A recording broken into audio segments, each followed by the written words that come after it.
दोस्तों, अखिलेश यादव की वजह से 1120 ओबीसी, एससी और एसटी समुदाय के युवाओं को मिलेगी सरकारी लेखपाल की नौकरी। अखिलेश यादव अगर उन युवाओं की आवाज न बने होते तो युवा हो सकता था कि सड़क पर धक्के खाते नजर आते। दोस्तों, अभी हाल में उत्तर प्रदेश में लेखपाल के 7,994 पदों पर भर्ती आई। उसमें ओबीसी, एससी और एसटी तीनों वर्गों की सीटों पर जमकर कटौती की गई और आरक्षण का पूरा अनुपात उलट पुलट कर रख दिया गया। मतलब पिछड़ों की भी कटौती हुई, दलितों की भी कटौती हुई और आदिवासियों की भी कटौती हुई। सरकार चुप, विभाग भी चुप। लेकिन अखिलेश यादव चुप नहीं रहे। उन्होंने खुलकर सवाल उठाया और ओबीसी, एससी और एसटी के हक पर डाका क्यों? आरक्षण का संवैधानिक अनुपात क्यों बिगड़ रहा है? और क्या 69,000 शिक्षक भर्ती की तरह ही पिछड़ों के अधिकार लूटने की तैयारी है? अखिलेश यादव की इस आवाज ने योगी सरकार को बैकफुट पर ला दिया, जिसके बाद सरकार को आरक्षण में दोबारा संशोधन करना पड़ा। और ये वही पल था जब सच में गरीब परिवारों की जीत हुई। सरकार को तीनों वर्गों के पद बढ़ाने पड़े। ओबीसी के 717 पद बढ़ाए गए, यानी 717 पिछड़े परिवारों को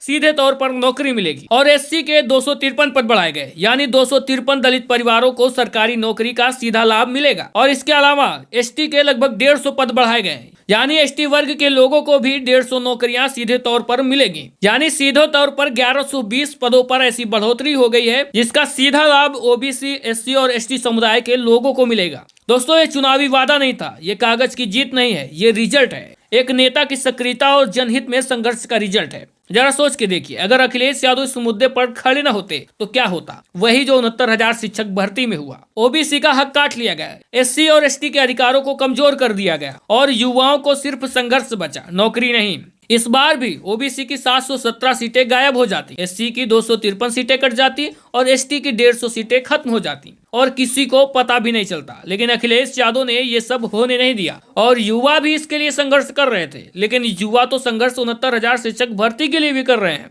इसमें एक नेता का भी साथ जरूरी था और वो साथ अखिलेश यादव ने बराबर दिया। अब ये बात पूरी तरह से साफ है, बीजेपी जब भी मौका पाती है आरक्षण के अनुपात को बिगाड़ने की कोशिश करती है। लेकिन उत्तर प्रदेश में ये कोशिश उनकी नाकाम रही है, क्योंकि सामने एक ऐसा नेता है जो आरक्षण को संविधान का हक मानता है। लेकिन आज भी कुछ लोग कहते हैं कि अखिलेश यादव सिर्फ यादव और मुसलमानों के नेता हैं। अब आप बताइए कि ओबीसी में क्या सिर्फ यादव और मुसलमान आते हैं? एससी में क्या यादव और मुसलमान आते हैं? एसटी में क्या यादव और मुसलमान आते हैं? लेकिन जिस तरह से अखिलेश यादव ने उत्तर प्रदेश की लेखपाल भर्ती में पिछड़े, दलित और अल्पसंख्यकों की आवाज उठाई है, उसने साबित कर दिया है कि अखिलेश यादव किसी एक जाति विशेष के नेता नहीं है। हर शोषित, वंचित और पीड़ित की आवाज बनकर विपक्ष की भूमिका निभा रहे हैं।